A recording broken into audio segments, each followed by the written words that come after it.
Hello guys, welcome to my new vlog. आज की इस व्लॉग में हमने टारगेट रखा है 12 घंटे लाइब्रेरी के अंदर। तो अब हम आपको बताएंगे 12 घंटे में हम क्या क्या पढ़ेंगे। तो बनते रहे इस व्लॉग के अंदर। तो दोस्तों, पेश है आपके सामने एक शेर उन लोगों के लिए जो दूसरों पर निर्भर रहते हैं कि हवाओं के भरोसे मत उड़, चट्टानें तूफानों का भी रुख मोड़ देती है। कि हवाओं के भरोसे मत उड़, चट्टानें तूफानों का भी रुख मोड़ देती है। अपने पंखों पर भरोसा रख, हवाओं के भरोसे तो पतंग उड़ी करती है। तो इसका मतलब यह है गाइज कि दूसरों के सहारों पर निर्भर मत रहो, अपनी काबिलियत पर विश्वास रखो, क्योंकि असली उड़ान अपने दम पर ही भरी जा सकती है। तो इसी के साथ स्टार्ट कर रहे हैं हम राजस्थान की हिस्ट्री। तो गाइज, राजस्थान की हिस्ट्री में आज हम पढ़ेंगे राजस्थान का एकीकरण।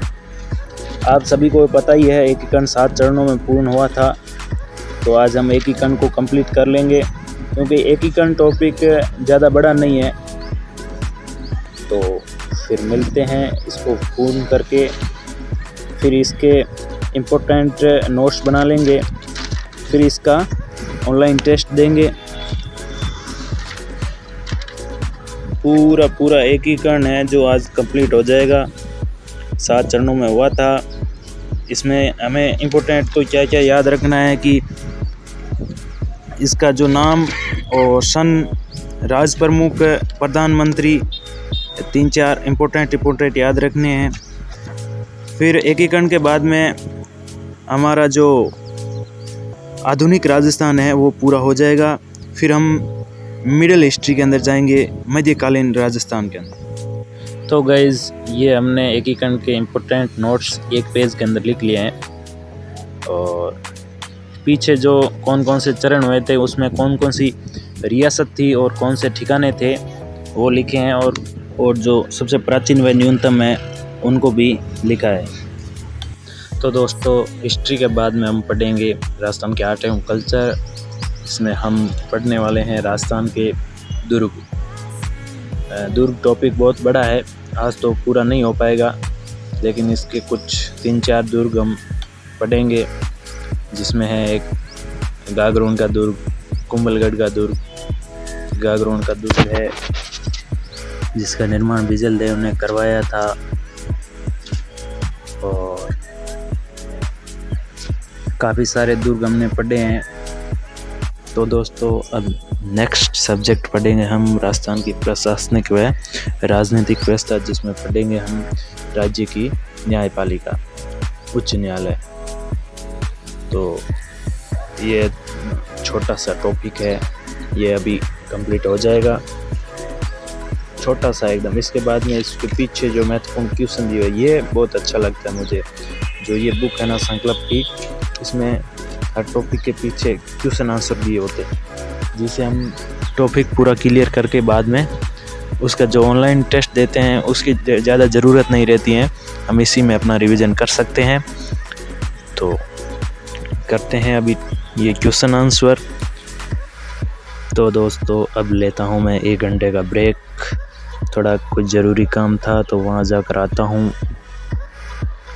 तो मैं आया था, यहाँ पर एक सोनार की दुकान है, सोनी जी के पास आया था, कुछ कारणवश छोटा मोटा काम था। उसके बाद मैं चलता हूँ कुछ खाने के लिए। तो दोस्तों, मैं आया हूँ अब सैंडविच खाने के लिए, थोड़ी भूख लगी थी इसलिए खा लेता हूँ सैंडविच खा के बहुत अच्छे थे। तो अब चलता हूँ फिर लाइब्रेरी, मिलते हैं लाइब्रेरी के अंदर।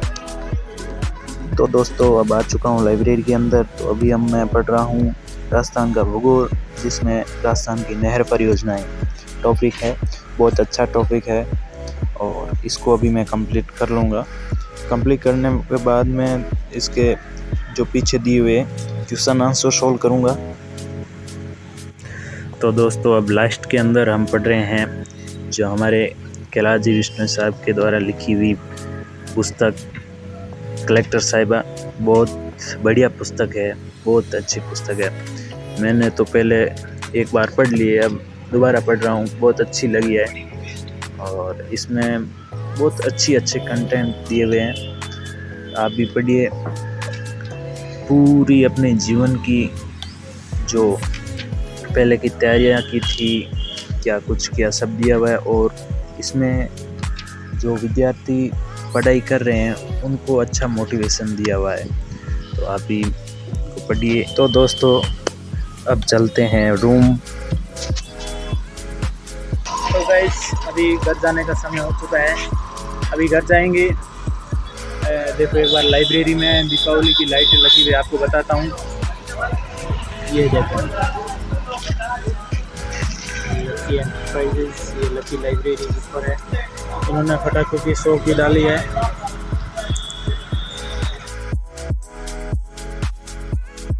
ए डोकरो बैठो, ए डोकरो कोई मोड़ो को नहीं है। देखो आही बरा जहल मेर में नौकरी करियो, आही बरा थानेदार है तो मोटो खाओ मां कसम। अरे मोटी मनक मौजा अगर बता करता अगर बता के 47 कहां से मिल गई? गोल्डी बैठा है करेगा, ये कैसे आई आपके गैंग में?